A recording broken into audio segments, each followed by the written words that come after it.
So good morning, good afternoon, good evening. Selamat malam from Singapore. I am thrilled to be here and hosting the ASEAN session of Advocacy to Action, Universal Health Coverage, Advocacy Approaches for Eye Health. So some of you who are joining might not really be aware what ASEAN is. It is the Association of Southeast Asian Nations. And of course, this is not a region that is covered by the WHO specifically, and it's not a region that's covered specifically by the IAPB. It actually splits across the Western Pacific region and the Southeast Asian region of WHO and IAPB. But we thought it was really important at IAPB to start to bring together groups of like-minded people and like-minded countries to address these advocacy approaches. And so those of you attending today are lucky to be at the very first of these meetings and part of this ASEAN grouping, which includes countries stretching from Myanmar right through to East Timor. So welcome, it's really exciting. If you can see behind me, I have a little bit of local flavour in my room here in Singapore. I am sitting in Katong on the east coast of Singapore, and there is a street scene behind me. And you can see directly there's some chefs at a street barbecue cooking some satays on an open grill, and we will be returning to that a little bit later in the session. So welcome to ASEAN from me in Singapore, and welcome to our discussion. Now, I'm going to begin by saying hi to our friends from the region. I'm sitting here quite comfortably on a couch, not around a fire, having a fireside chat, but next to a barbecue. And I feel like I'm sitting here chatting with lots of good friends. And so we're very lucky to have with us Dr. Marvi from the Philippines, Dr. Fariza from Malaysia, Dr. Warapat from Thailand, and we are also really, really lucky to have with us Dr. Dev Narayan Shah, who is representing one of our sponsors, LCIF. Dr. Dev is based in Nepal, and we're thrilled to have him with us today. And of course, I should mention at this point that we're also really, really excited to thank all of our sponsors that have been part of the Advocacy to Action series over not only this year, but also the last couple of years. It would also be remiss of me not to welcome my colleagues at IAPB, particularly YD, who is the Southeast Asian Regional Coordinator, coming to us also from Kathmandu, and also Junu Shresha, who is the Advocacy Manager and is also joining us from Kathmandu. So it's a really regional event this afternoon. So everybody, why universal health coverage? And actually, I think it's important that we take a step back for a moment and just remind ourselves what universal health coverage is. You're probably very familiar with the 2030 Insight strategy now of IAPB, and underpinning that is the idea of universal health coverage. Particularly this idea that integrating eye health into universal health coverage elevates eye health into the health, social, economic and development agendas, and that it will unlock opportunities for prioritising and funding eye health. And that's something that people ask me all around the region all the time. How do we unlock these opportunities? So today's Advocacy to Action event really wants to explore these opportunities and to showcase some of the examples that we have of good practice from the region. But just going back to that point about universal health coverage, we have a lot of acronyms in eye health. We hear about ECSATs, and we hear about IPEC, and we hear about UHC. So what is UHC? I'm going to read it because there's a lot of complicated words in the definition. UHC means that all people and communities can use the promotive, the preventive, the curative, the rehabilitative, and the palliative health services that they need, and that those services are of sufficient quality to be effective, while also ensuring that the use of these services does not expose the user to financial hardship. So UHC is really about people being able to access affordable quality healthcare. And our job as public health experts working in eye health is to advocate for that access, to advocate for better approaches to eye health in our region.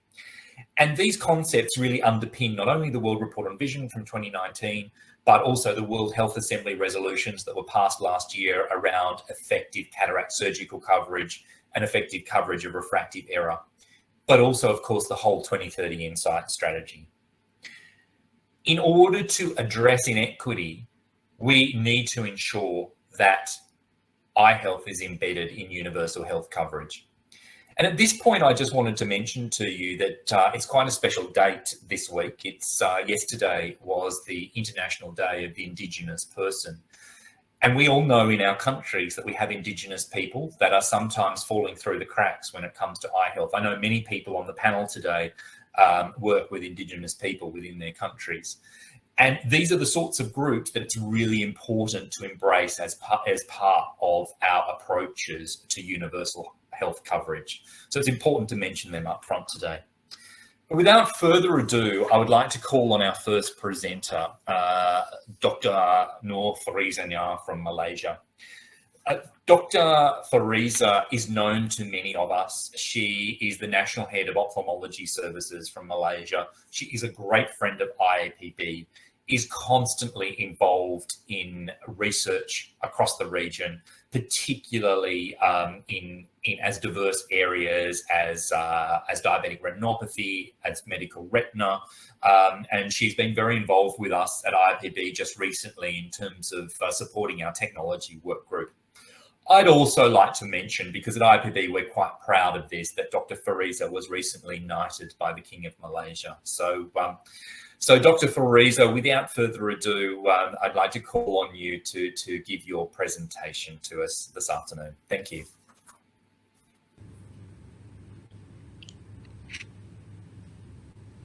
Thank you very much, Drew, for the very kind introduction. So can I have my slide, please? Yes, thank you, Dr. Fariza. Well, if you just say next slide, Jared will be able to support you. Thank you. All right. So my task for today, as mentioned by Drew, is talking about advocacy approaches for eye health. And I will be talking about what we have done in Malaysia. Next slide, please.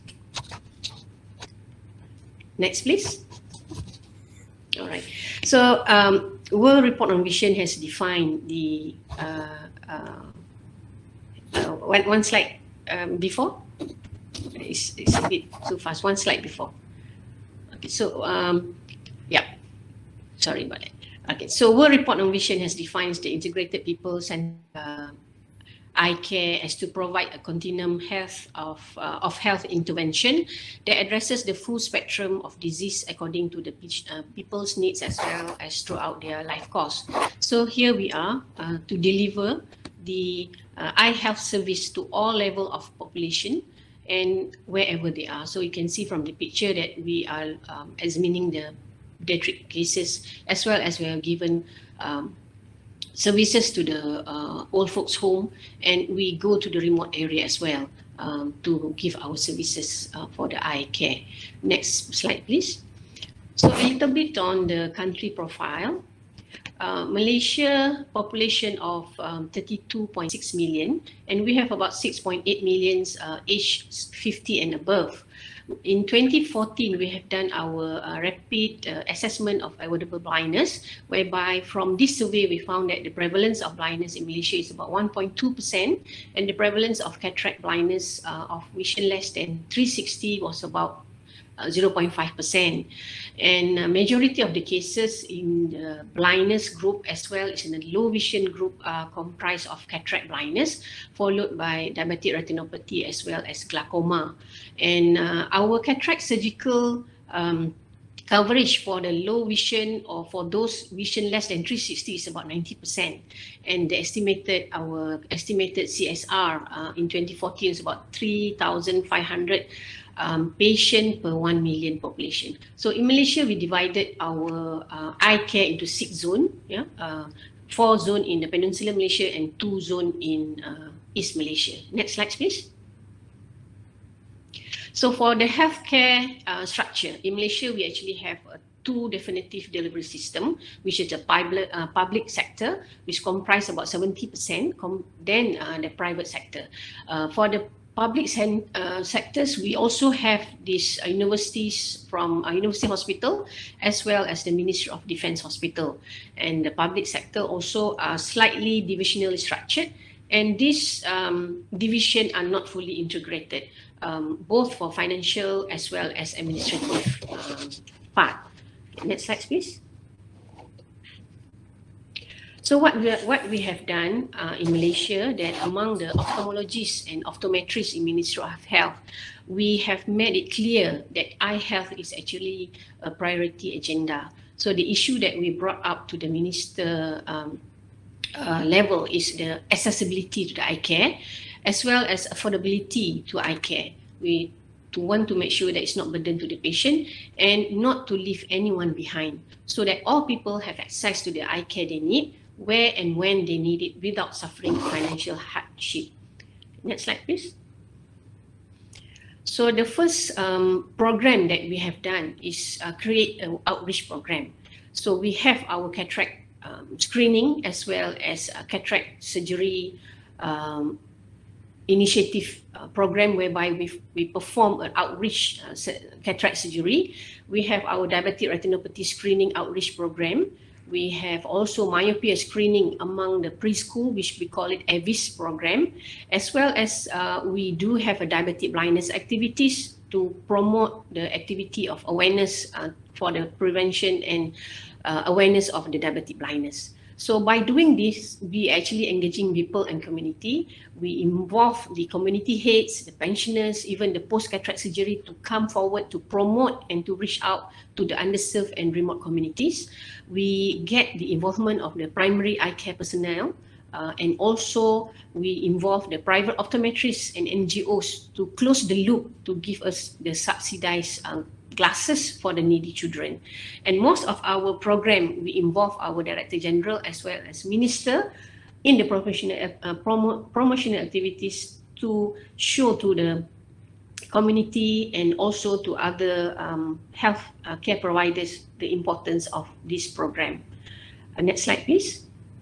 So the second program that we have is actually the National Intraocular Bank. This actually first under purview of our ophthalmology service itself, whereby we receive a donation of intraocular lens from the industry, CSR, from the bank, whereby from since 2014 and it ended up in 2020, we received more than 8,000 intraocular lens fund from the Standard Chartered Foundation.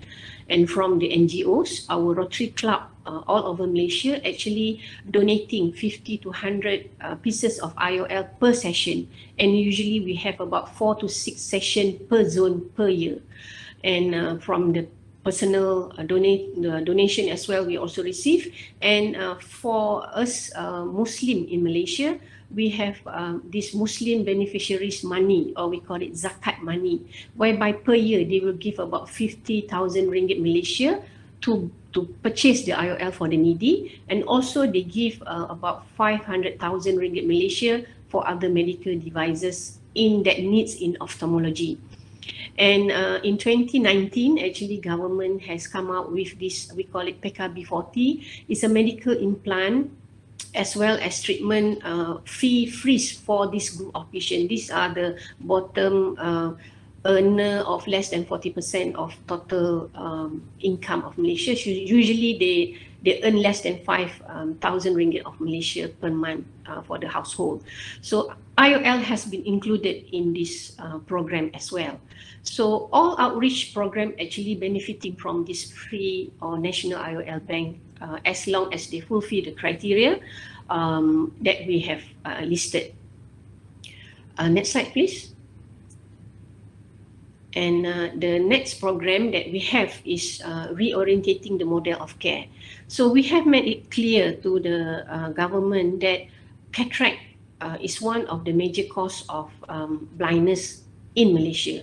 And we have shown to the ministry that we have a lot of backlog cases in all over hospital that give the service to for cataract services. So in 2010, we actually received over 9 million ringgit of Malaysia by this Islamic Council of Federal Territory for us to build a dedicated standalone cataract center which is based in Selangor. Selangor is near the Kuala Lumpur, our capital. So we have opened it in 2012, and since then we have done over 25,000 cases of cataract in the center. So following that, government has given us 2 buses as a transporter to go to certain area in Sarawak, which is East Malaysia, and to go to East Coast in Peninsular Malaysia. So with this bus is transport all the instrumentation which cater for either pre-operative as well as operative instrumentation.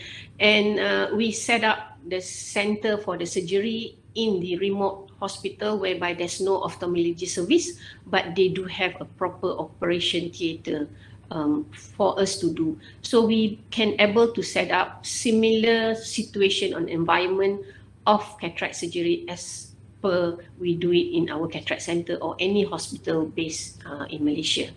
And in 2019, because of the needs, and we can see that we have done something great in regards to reduce the number of backlog cases, they have created an old hospital for ophthalmology to do cataract center, followed by having this clusters hospital whereby the ophthalmologist will go to the smaller hospital or non-major hospital to perform the cataract surgery in the center. So combining all these centers, it contributes about 11% of the total cataract cases done in the ministry hospital. Next slide, please. So we are able to create an enabling environment so that, next slide please, we can have this national eye health plan. So in general, we divide it into 2 phases.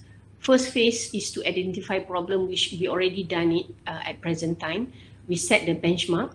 We get the involvement of the ophthalmologists, the optometrists, either from the Ministry of Health or the private to come together. And we set the vision, the mission, and the target. Follow that, we engage the leaders. So we have involved our DG, we have involved our minister who comes to know about what is eye health all about. And we have come up with a proposal for National Eye Health Plan. So this proposal has been sent to the higher office and they are still looking at it.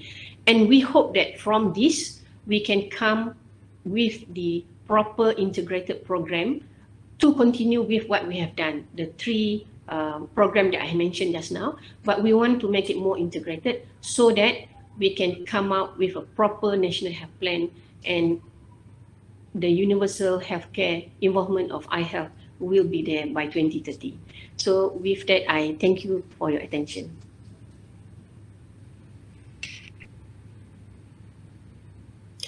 Thank you so much, Fariza. That was great. And I particularly love that final slide that you shared just now. It's really quite evocative of the journey that you've been on.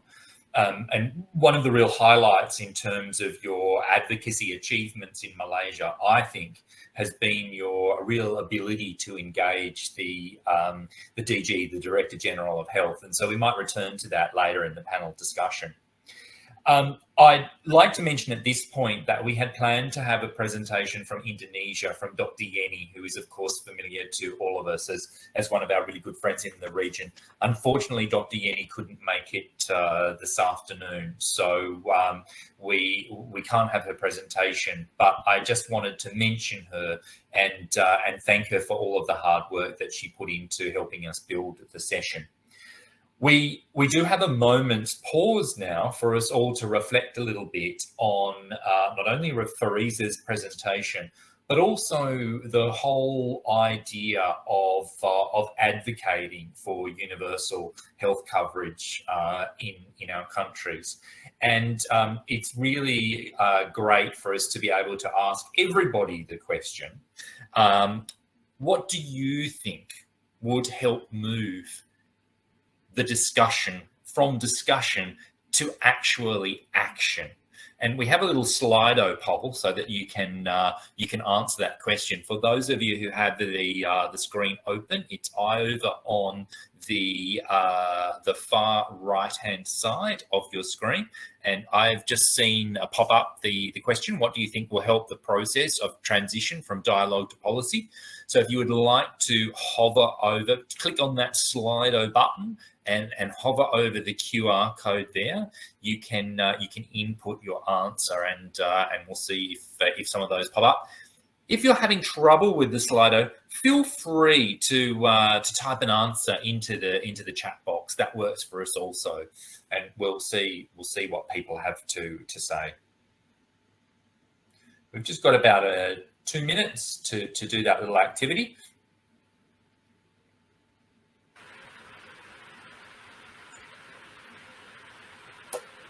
That's great. And Drew, if people aren't familiar with the Hopin platform, you'll see the Slido just next to the Q&A tab as well. So you've got chat, polls, people, Q&A, and then Slido.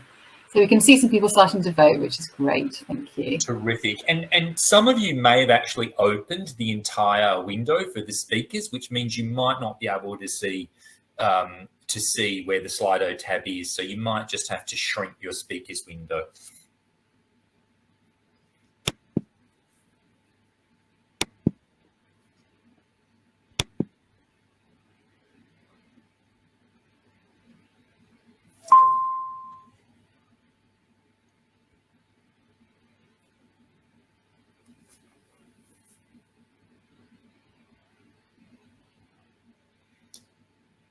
We've got some good answers coming up already, as we can see. Clear evidence, political engagement, and that was the point that I was just really making about Fariza's presentation and the political engagement there in Malaysia, which has been so important. I think we've also seen in that presentation the examples of advocacy through the action of going out into the field and the programming. So that was really good to see. I like that. Regular follow-ups and continued engagement with decision makers. What a great point. Persistence. I think it's something that in the eye health sector we have all learnt, is persistence.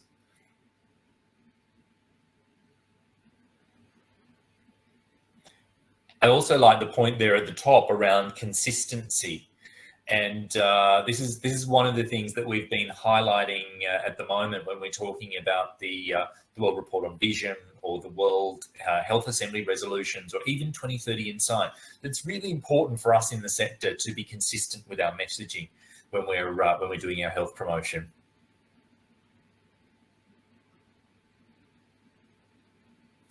I'm just going to pop back on my screen and see if anything's coming up in the chat box.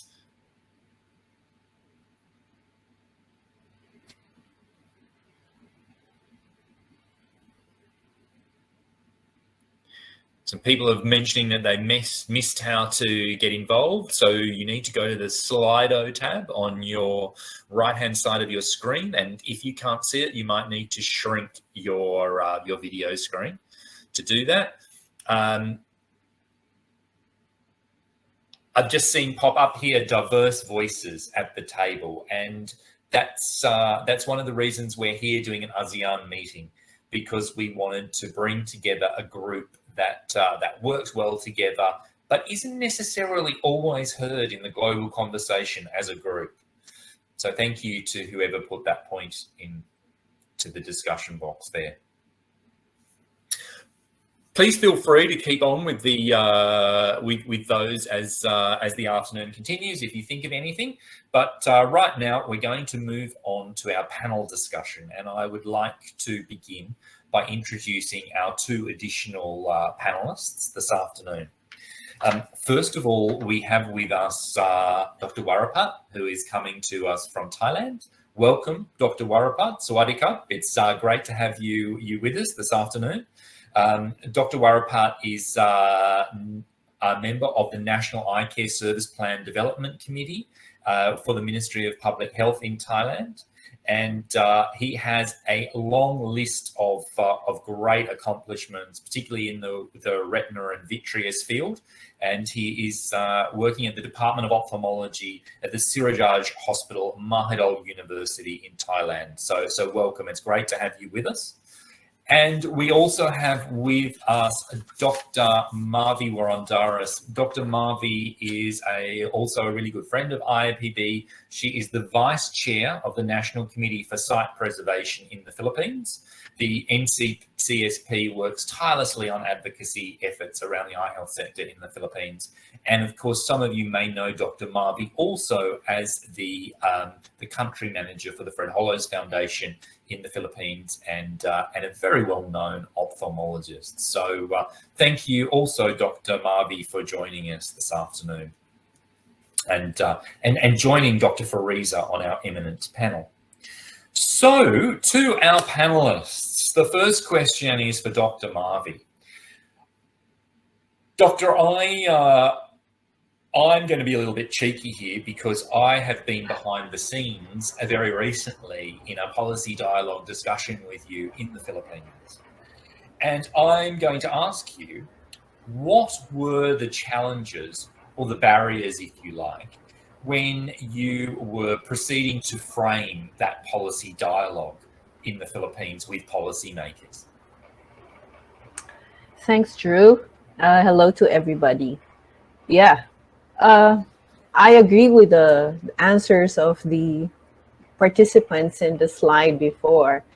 And, you know, the greatest barrier actually is one for us in the Philippines is the willingness and the readiness for a dialogue, for a productive one. The dialogue should be inclusive and participatory, and there's mutual respect for the perspective of all actors. And of course, right now, we just had our elections. And of course, there's changing of the guards. And with the changing of the guards, we expect to have a new Secretary of Health. And that then, with the involvement, the political involvement of the Secretary of Health in the eye health, will be a great factor for proceeding to a policy dialogue. Another is, well, of course, we've known this for a long time. It's the devolution of healthcare, where there is some sort of a disconnect from the national program to the local program. Usually, it's the national program who frames the policies, and it's the local government who does the implementation, the promulgation of these policies. So sometimes the local governments would look at the implementation in a different way. So therefore, the goals become not aligned. The LGU goal, or the local government unit's goal, should not contradict the national policy. Another barrier perhaps that I could think of is having when I mentioned about the mutual respect in the perspective of all actors, then we could talk about having a strong, organized national sight committee. They're very important influence to government for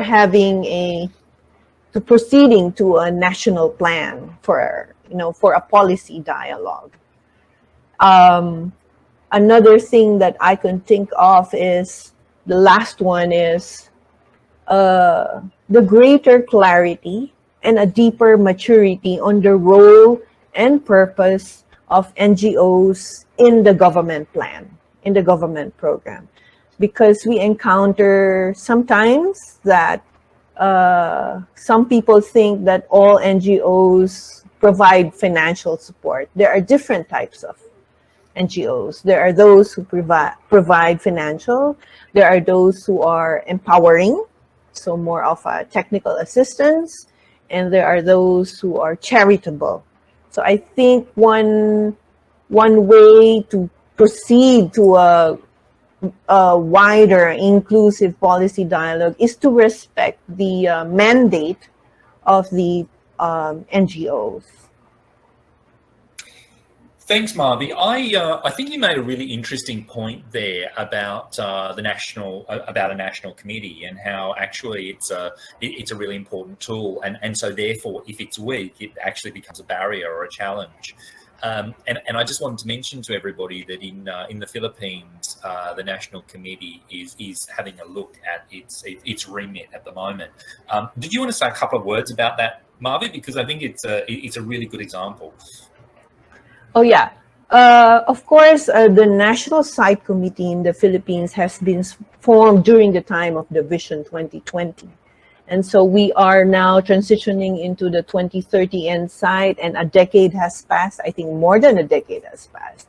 And I think the National Site Committee has to take a second look at the mandate and how its structure is affecting the different individuals or groups that may be actors in the eye health arena. So I think it's very important to be timely and up to date with the mandate and the strategies of the National Site Committee in order to help the government. Terrific, thank you. I think that's a great point for everybody across the region to look at their national committees and make sure that they are fit for purpose. I'm going to move on to you now, Dr. Warapat, and ask you, from your experience in Thailand, what works to attract the attention of government when we're talking about eye health? Thank you.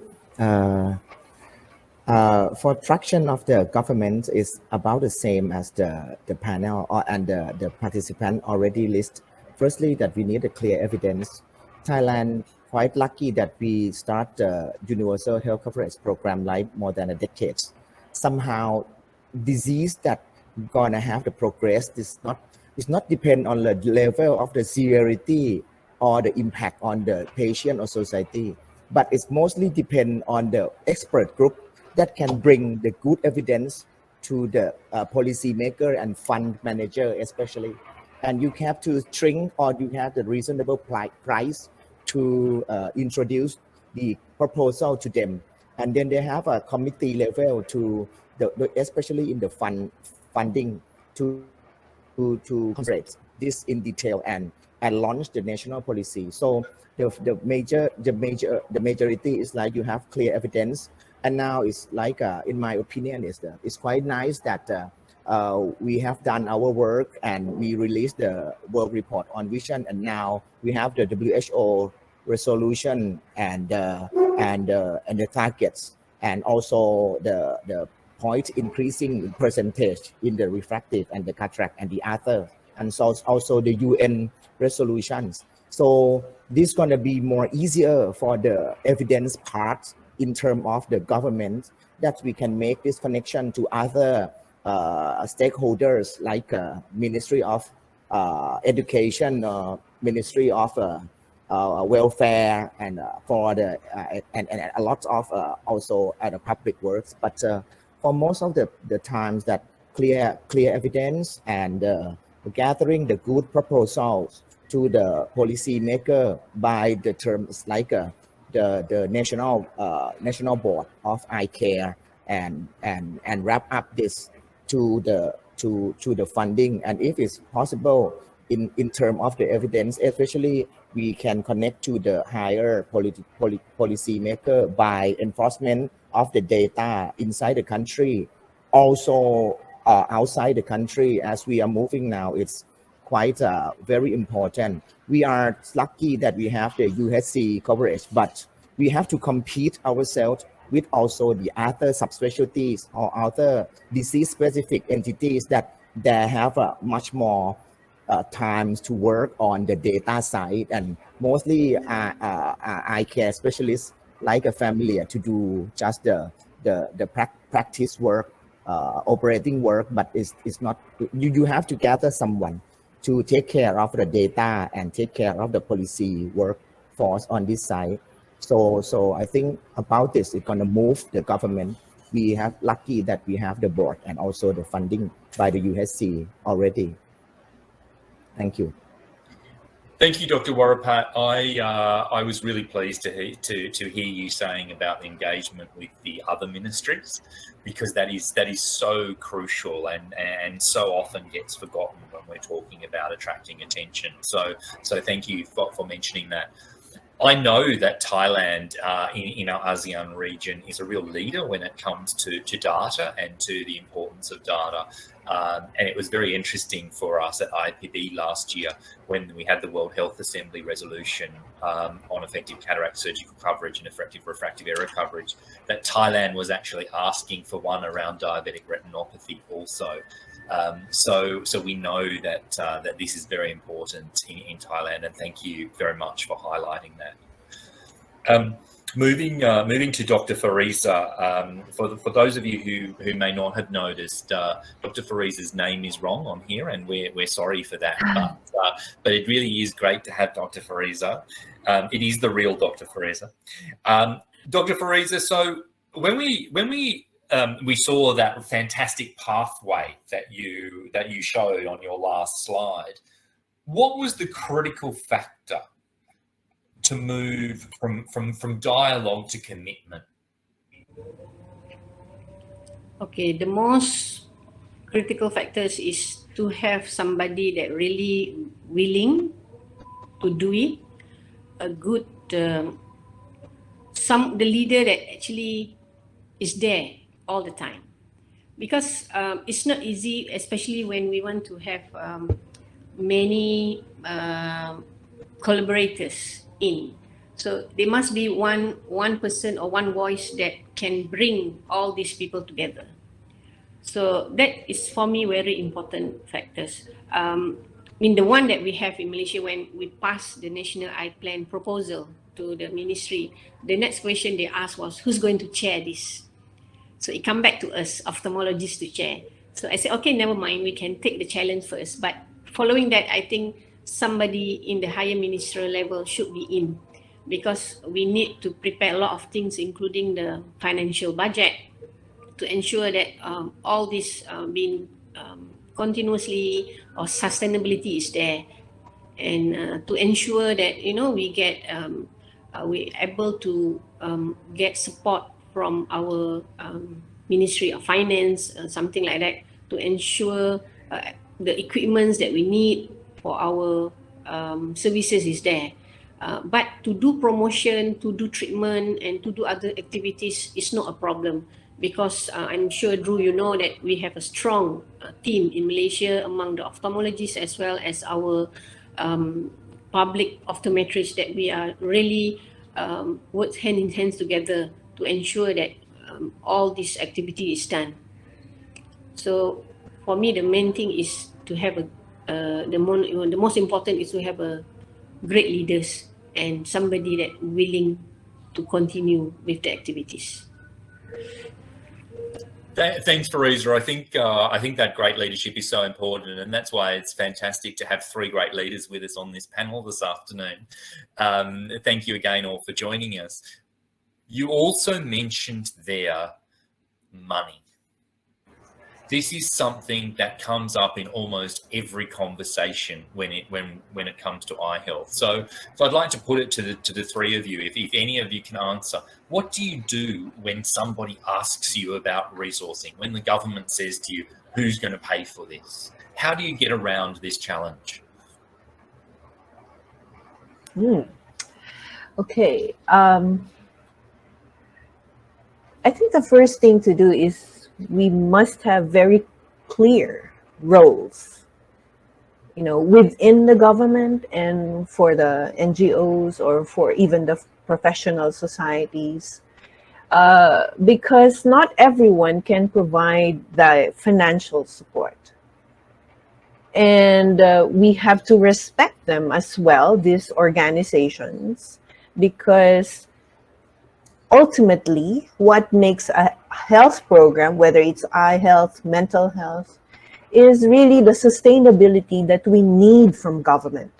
So it's very true. I agree with Dr. Fariza that there has to be really great, strong leaders to lead a lot of, it's like an orchestra.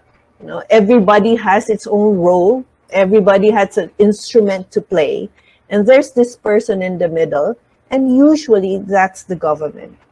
And we just have to find ways to increase perhaps the support, within the government. So because we cannot always depend on the NGOs. They are temporary measures. Ultimately, sustainability belongs to the government. And I also agree with Dr. Warapat when he said there should be data. This data should be easily accessible to prove the point, to prove that there's evidence that we need to progress, to move on. Even though there are difficulties, because it's a normal thing to accept that there will be difficulties along the way. It's just that we have to have that data to prove to us, to push us forward. Thanks, Marby. And Dr. Warapat, what do you think is the most important resource required? Is it financial? Is this the question that comes up most often? Actually, I think in every put in the government side, they have the budget, and the budget increase every year at least the inflation rates. But anyway, they also have to increase budget. They have to defend. It's like ours. The fund manager have to defend to parliament or something for more fund, and they need data from us. And if we can provide the data for them, and they can make their work easier, like the ophthalmology, the eye care society did with the 2020 and the World Report on Vision. The data itself is meaningful enough, and it can translate, like you can pay for this in these numbers, and the actual gain by the health mean, by the medical means, by the social mean, by the improvement of the total of the society, as which we did in the relation of the UN resolution, and try to link eye care to the other SDGs. If we have our data that wrap up well enough, it's gonna better for the fund manager to ask for the higher leadership to put. But by the way, you have to be persistent or consistent along with them all the time, and they can otherwise the other disease will be there, and the kidney failure will got something, the heart disease will got something, and you are not there because you're busy doing clinical work or something. But at that point, you have to be accompany them to push the data, and also the other reason. They're doing the same as we doing now, to push to the other level until we gain the traction and the support from the highest level of the buck stop with someone. That's my opinion. Yeah. So you mentioned the SDGs just then, and actually there's a discussion going on in the chat box at the moment around the importance of linking eye health to the broader development agenda, and how crucial this is in attracting attention when we're talking about advocacy. And I know, Fariza, you mentioned when you were talking about the national plan, how that fell back onto the shoulders of the ophthalmologists. But I also know that in Malaysia, you have been really advocating for other groups to take the lead, to position eye health a bit more within the broader discussion. And would you like to share a little bit of your experience there? Okay, for Malaysia, actually, when we talk about prevention of blindness or eye care per se, we ophthalmologists has been strong for many years. As I mentioned, the dual delivery system. One is the public health and one is the hospital base. So we in the hospital base, but by right, the eye care should come from both sides. But for many years it has been silos. So what we do is we come forward, we do our activities, and we get them involved in our activities. So we have managed to do that. Looking back, maybe 10 years back, it was very difficult, but now teens has come forward very well. In fact, they sometimes invite us to do their activities as well. So it has come into like eye health is something important in their providing healthcare in the public, in the we call it health center. So like Warapat mentioned, like Maria mentioned, is the data, and we are very lucky that we have a good data system, especially for cataract. We have data for our diabetic screening cases. What is our rate of diabetic cases that been screened for the whole Malaysia? So when we show this data, we are able to tell our higher people, the government, that okay, we need this to ensure that the patient have their eyes screened for diabetes.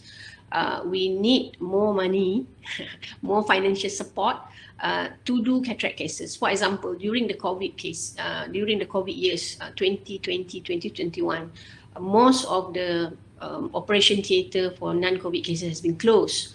So when they ask all the surgical doctorate to give your waiting time for your most common cataract case, most common cases. So ophthalmology come out with the most number of backlog cases waiting for cataract surgery. So everybody was so scared looking at the numbers, because we produce, I think, about 16,000 cases that needed cataract surgery but cannot be done because of this.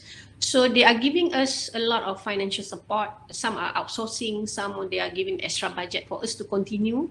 So we also doing a mass cataract surgery in remote area, in certain hospital, to ensure that the numbers have reduced. And until now, we are still giving them, look here, we have this backlog cases still waiting. So please continue give us more money. So, so that is what we do. I think another thing is you never give up. You never give up. That is the most important. Even though sometimes they said, okay, maybe we put aside ophthalmology, we talk about other major diseases, but we still go forward and say, hey, look here, diabetic retinopathy is still a problem, cataract is still a problem, and all this will affect to the might affect the younger population and lead to the poor productivity of the country. So is perseverance, is the commitment, and never give up is what we do over here at Group. Terrific. Thank you. Thank you. Never give up. I love it. I'm going to, I said that I would do this, and so I'm going to return everybody's attention to my friends behind me, the street chefs cooking at their barbecue.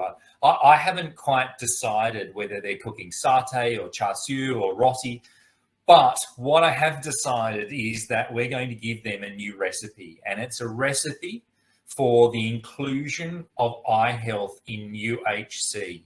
And so what I'd like to ask each of the three of you, what is the most important ingredient? Imagine that you're telling my friends, the chefs behind me, what is the most important ingredient for the inclusion of eye health in UHC? Marvi, I'll start with you.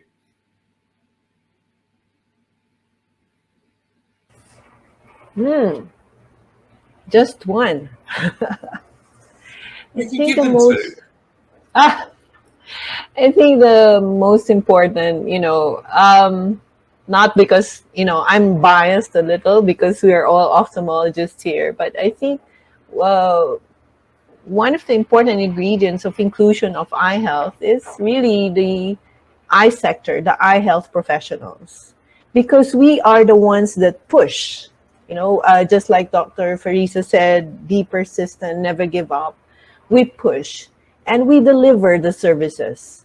And so I think they're one, just like a cake, you have to have your flour. And I think the flour is the ophthalmologist. Great. So I can now say that Marvi says put the ophthalmologists on the barbecue. Fantastic. Fariza, what would your number one ingredient be? Well, to echo what Mavi says, the eye care provider, but for us in Malaysia, it's a combination teamwork of ophthalmologists and optometry that we work together to make things happen. Yeah, that's the most important two ingredients: ophthalmologists and optometrists. Yeah, I agree. The eye health professionals, optometrists and ophthalmologists. Yeah. Yeah. Now we're cooking. Yes. Okay. And Dr. Warapat, what would your number one ingredient be? Every ditto is about the same. The thing is as I mentioned before that if our professional because you have to put it this way, if the funding or the school or the social or whatever the handicaps, and if the eye profession teams is not there, nothing gonna move. Right. They're gonna ask us every step in the way since the start to the top and back to us to do the work and to do the re-evaluation and the next strategic plan. Our plan, do, check, act is gonna run around the eye professional team. So if you gathering and squeeze out the most as the strategic thinking from this team, it's gonna help a lot. And in Thailand, in every country, ophthalmologist is not a very big society compared to the medical internists or surgeries or pediatricians. So they move forward. They have some teams to do the epidemiological data, the surveys, the clinical, the budgeting, the technology assessment, the life health, what is called the health economics research or something. Eye care have to keep up with them. And the most important is the eye profession as a team. And we have the strategic work and include all of this module and push. Okay, that's the key. Never give up. Never give up. Thank you so much. Thank you very much to the three of you for being such gracious panelists. And it was wonderful to have you with us this evening. I hope you enjoy the rest of the session. Right now, we are going to touch on some of the tools and other resources for national advocacy, particularly those that have been released over the last couple of months by the WHO and by IAPB. So I'm going to invite to join us Junu Shrestha, who is the IAPB Knowledge Manager, and Yura Sapkota, who is my regional coordinator colleague coming to us from the Sierra region. Welcome, guys. And I think we're starting with you, Junu. Terrific. I'll hand over to you. Yes, thank you so much, Drew. Can I have my slides, please?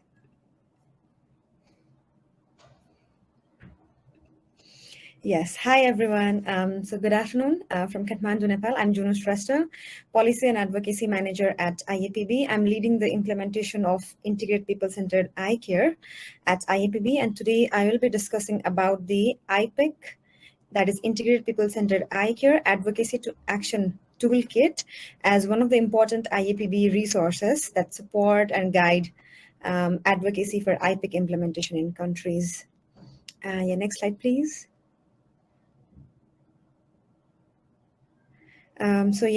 Before in Dr. Fariza's presentation, we have already known what IPIC is. So to simplify, Integrated People-Centered Eye Care, it can be understood by dissociating this term into two, that is integrated and people-centered. Integrated, which means eye health care, which includes all aspects of healthcare, preventive, promotive, treatment, and rehabilitative for all eye conditions. It is about integrating eye care into mainstream health system, which involves incorporating eye care into national planning and policies. And integrated means bringing eye health services into the proximity of the people. While people-centered, it means the services that focus on the need of the individual. It ensures people's need, preference, and values guide healthcare decisions. people-centered approach provides care that is respectful and responsive to the people. So this integrated people-centered eye care is aimed to assist IAPP members and eye health advocates, the eye health sector, in advocating for implementation of IPEC in countries. This toolkit is the central reference point for key information, tools, templates, and resources to advocate for and initiate policy dialogue process. Next slide, please. The advocacy approaches for IPEC. As a sector, we need to embrace the integrated people-centered eye care and advocate for its adoption. So we have to come together at national level to drive this change and actively promote this agenda to government. So these are some of the advocacy approaches for IPEC, which are based on the 4 steps of WHO's Guide for Action. So my colleague Vaidi will be discussing about the WHO's Guide for Action in coming slides. The first one is prepare and coordinate, where you have to be familiar with the IPEC before you start doing the advocacy for this, and initiate a national policy dialogue with different stakeholders. You'll have a look into the toolkit in the stakeholder mapping chart, where it includes the list of stakeholders and how you have to map the stakeholders before you plan for a national policy dialogue. And then develop an integrated strategic plan for eye health, which includes like 6 to 7 major points that need to be included in the strategic plan for eye health. And then communicate outcomes. And the last one is monitor and evaluate. Can we have next slide? So yeah, these are just the pictorial representation of the template that are available in the toolkit. The first one in the left is the letter template, which can be used while communicating with the stakeholders. That includes policymakers or any other stakeholders in the country, which you can use to communicate. This can be adapted based on the national scenario. And on the right side is the policy brief on integrated people-centered eye care. So this is, I think, like 3 or 4 pages long, and this can again be adapted based on the national scenario. The editable version of both of the templates is available.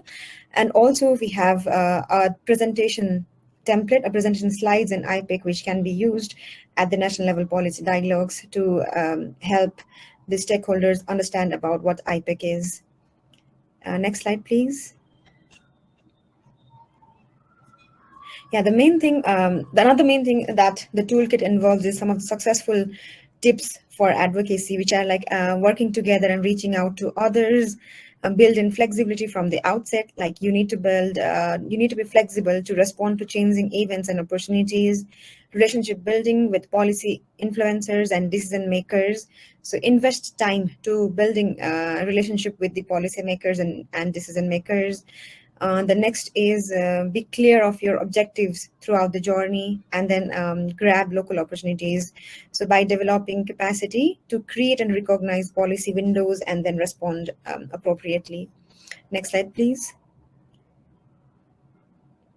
Yeah, this is all for the introduction of the IPEC Advocacy to Action Toolkit. Here in the slide, you can see a QR code which can be scanned directly to download the toolkit, and also available in the IPP website from the link which is given in the right side.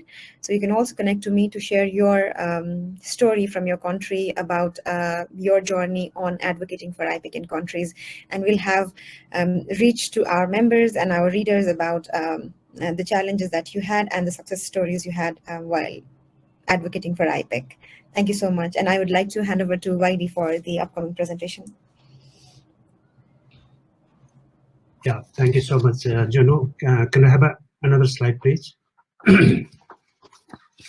Another one. Yeah, I will be talking about the briefly on the WHO guiding tool for the implementation of the IPEC. Yeah, as we know that in the Vision 2020 era is ended, and at the end of the Vision 2020 era in 2009, WHO came up with the WHO World Report on Vision, which give us the kind of the framework and the guiding guidance for the eye care service to be planned beyond the Vision 2020 period. Because by the year of the 2020, the Vision 2020 has been ended, but the magnitude of the problems, the blindness, the visual impairment, and our aspiration to control it hasn't been ended. Therefore, we need to have another kind of a strategy to be developed, and then which is ultimately framed by the World Report on Vision. Next slide, please.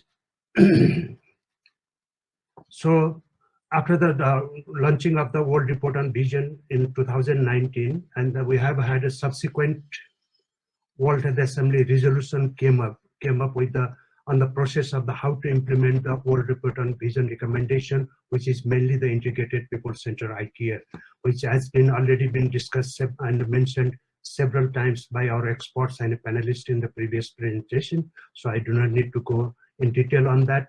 So those resolution implementation of those resolutions is very important for the year to come, and then meeting the target for 2030 that has been realized by all the member states of the WHO. So in order to implement these IPC effectively at the country level, WHO recently been come up with the several guidance and the tools to be adopted at the national and the sub-national level, which are the initial one is the EXACT, Eye Care Service Assessment Tool, and the package of eye care interventions, eye care indicator menu, eye care competency framework, and then ultimately is the eye care system guidance tool also has come up. Next slide, please.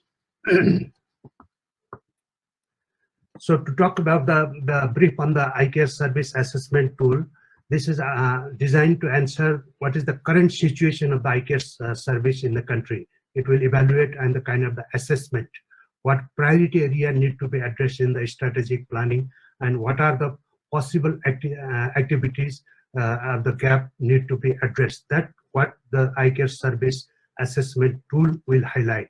That means it will do the situation analysis in terms of the magnitude and the burden of the problem and the disease in the country, and then the current service output outcome analysis assessment is also being done under this tool, and then which will ultimately analyze the gap and then help us to priority setting in the future plan of the eye care services.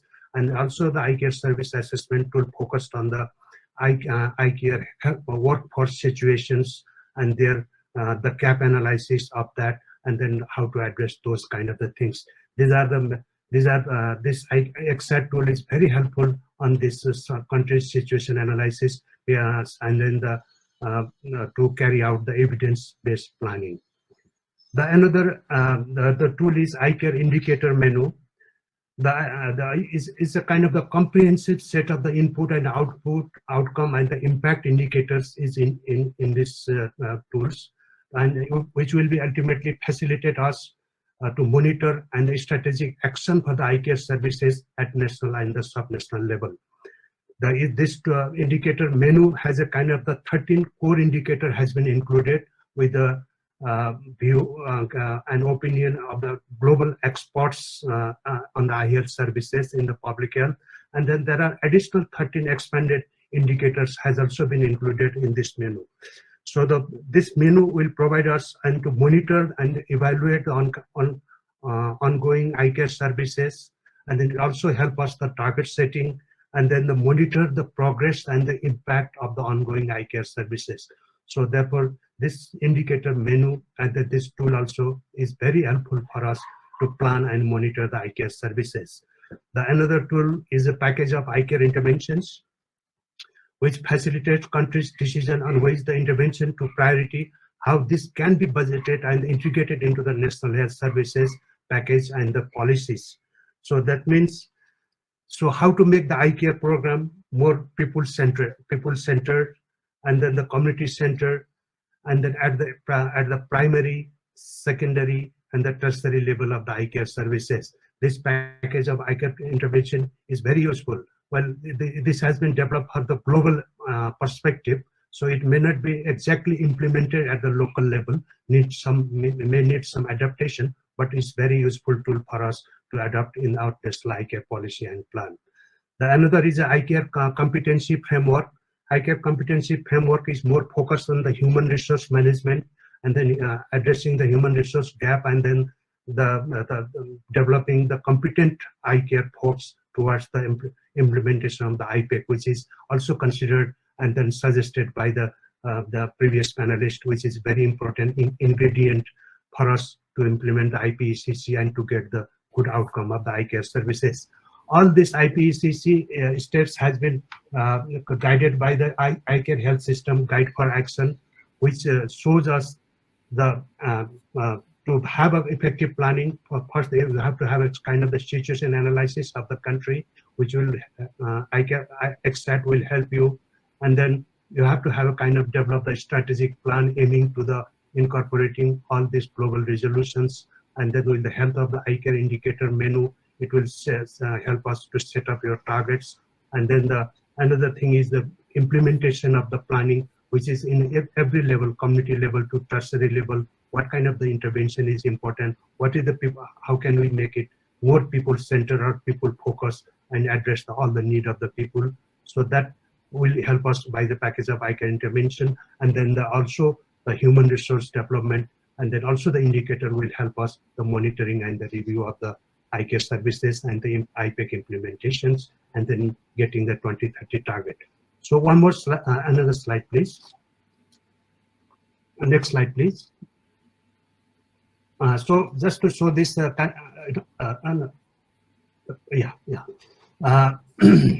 just to show you this evidences the kind of the burden and the evidence of the data of the some of the Southeast Asian countries.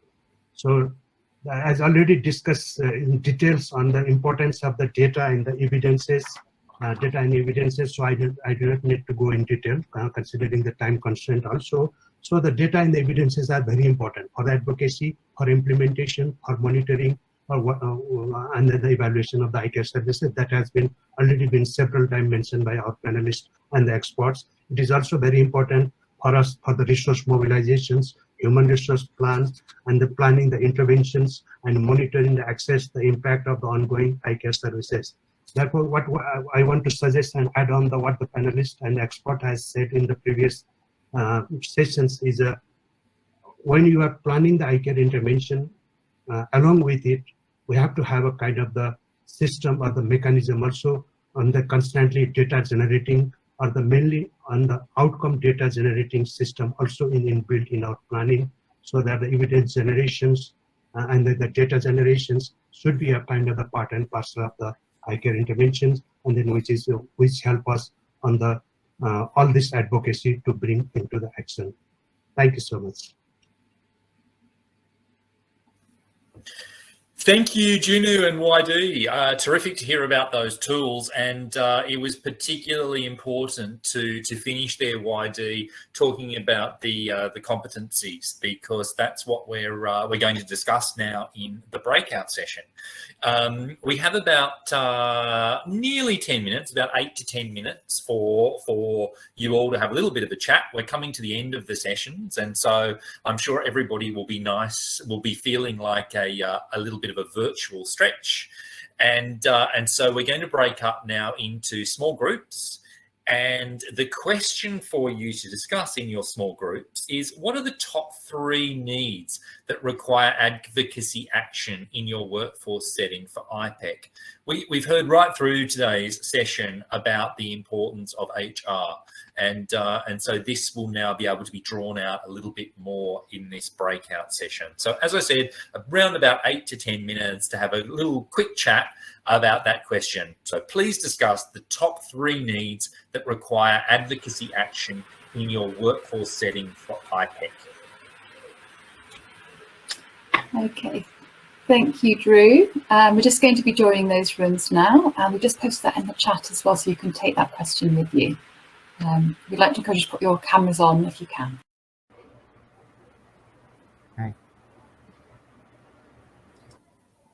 Hi, everybody. Welcome back. We're really at the pointy end of today's session, so thank you very much, everyone, for participating. Before we do close, though, I would like to encourage you to continue putting messages in the chat box, particularly if there were some interesting things that came up in your discussions. And whilst you're doing that, we're going to have some short feedback from Dr. Dev Narayan Shah. And earlier on this evening, I mentioned that Dr. Shah was joining us representing LCIF, who are one of the sponsors of Advocacy to Action. Dr. Shah is the Site First Technical Advisor for Bangladesh, Nepal and Sri Lanka. And we're really thrilled to have him representing our sponsors this evening. So, Dr. Shah, if you would like to just give us a few of your top points that came out of this afternoon's discussions. Welcome. Thank you, dear. Well, it is a pleasure to interact with this group. Well, three needs for advocacy. What I feel is that we have to impress on the people whom we want to get involved in eye care and also seek eye services, is that there is great economic benefit by restoration of the good vision. There are a number of studies showing that restoration of vision, these measures to restore the good vision, is one of the most cost-effective medical interventions. Second thing is that it improves the quality of life of the individual tremendously. Once the vision is restored, the quality of life is better and easier, and also there is economic productivity by the patients who otherwise had subnormal vision. Third thing is, what I feel is that somebody who doesn't have optimal vision, he or she needs a lot of care from the family members, friends, or relatives. So it is not only that the patient is economically unproductive, he or she also makes, to some extent, other people also to take care of him or her, so that those persons are not able to utilize their productive ability to the extent which they are capable of. Few data we can share with the politicians, with the community leaders, and also in the mass of the public. Like, what is the magnitude of economic loss by subnormal vision? Take, for example, WHO report of 2020 indicates that there is $411 billion productivity loss because of the subnormal vision, because of the impaired visual impairment. There is another staggering data that 244 billion loss is because of the uncorrected myopia alone, and additional 25.4 billion economic loss per annum globally is by uncorrected presbyopia. So all these things, if were taken care of by universal eye care, so the world's economic productivity by the world citizen would be much better. In addition to this, the economic benefit of the eye care has to be emphasized on the politicians also. If the politicians, especially in the developing countries, they see that this is the magnitude of the economic unproductivity because of the poor eye care, then I think they will get motivated to provide better resources for the eye care. Also, the comprehensive healthcare is impossible without good eye services, without good eye care. If we look at the hospital data, today the eye consultation is mandatory in multiple endocrinal diseases, diabetes, thyroid disorder. Also, for good management of nephrology patients, they also need eye consultation. Similarly, cardiac patients, patients of hypertension, patients of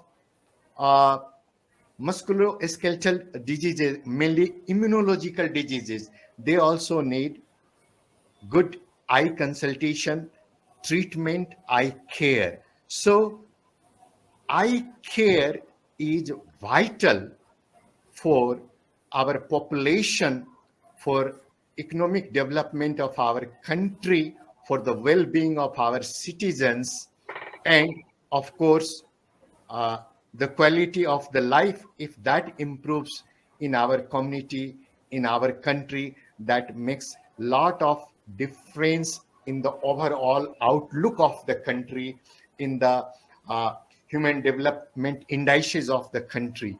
So I think that universal eye care has to be emphasized with these views to the political leaders, to the bureaucrats, to the community leaders, and to the population at large. We have seen that various tools have been described before, which are available with IAPB and WHO recommendations for advocacy tools. Those should be utilized. That apart, based on the local need, I think we should also develop other measures for advocacy, and good advocacy makes a lot of difference. I have practical experience of this. The community which was reluctant to come to the eye camps with good advocacy, they started coming. When we provided eyeglasses to the people in the community, when they started seeing better, others came forward. And very importantly, when the people with cataract blindness or impaired vision, when they were operated either in hospital or in the eye camps, the others came forward. And for all these, good advocacy is needed and advocacy tools are needed. That is what I want to tell. Thank you very much for this opportunity given to me. Thank you so much, Dr. Shah. Again, thank you for being part of this, and thank you to LCIF for being one of our sponsors.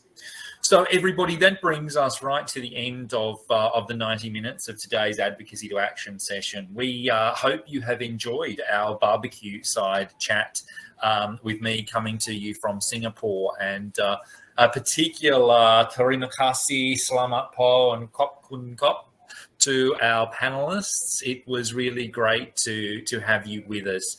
I know that that all of the participants who have joined us this afternoon, as well as my friends, the chefs sitting behind me, will have learned quite a lot about what the important ingredients are when we talk about including eye health in universal health coverage. Again, thank you so much to our panelists. It was really important for us to draw out some of those key important points today around issues that create barriers when we're talking about change. It was very important also to highlight some of the really positive tools at our disposal. I think we heard a lot about the importance of the eye health sector, about ophthalmologists, about optometrists, about also the programmatic people, and about reaching out not only to ministries of health and keeping them engaged in the discussion, but also reaching out to ministries beyond the eye health sector. We also, of course, heard about the importance of linking eye health with the SDGs and the broader development sector, and how that is a really, really great way to engage people in the discussion. Of course, the topic of money came up as well, and we can't forget that resourcing is extremely important for the NGOs who deliver eye health, for the professional bodies that support the implementation of services, and of course for ministries themselves. So it's been a very, very interesting afternoon. Thank you all. Please feel free to join in again and listen to anything that you might have missed during the session. I will close now by thanking all of our sponsors who have made the Advocacy to Action series possible. CBM, the Lions Club International Foundation, Novartis, Roche, Saver International, OneSight, and Operation Eyesight Universal. Of course, we couldn't do this without our participants. Those thank you all very much for joining us. A final thank you to Jissa James, our manager of knowledge, who has been instrumental in working to bring together today's event with the technical team and the content team. Thank you all, and I shall see you again at another Advocacy to Action in the not too distant future. Goodbye. Thank you. Thank you. Thank Hello to everybody.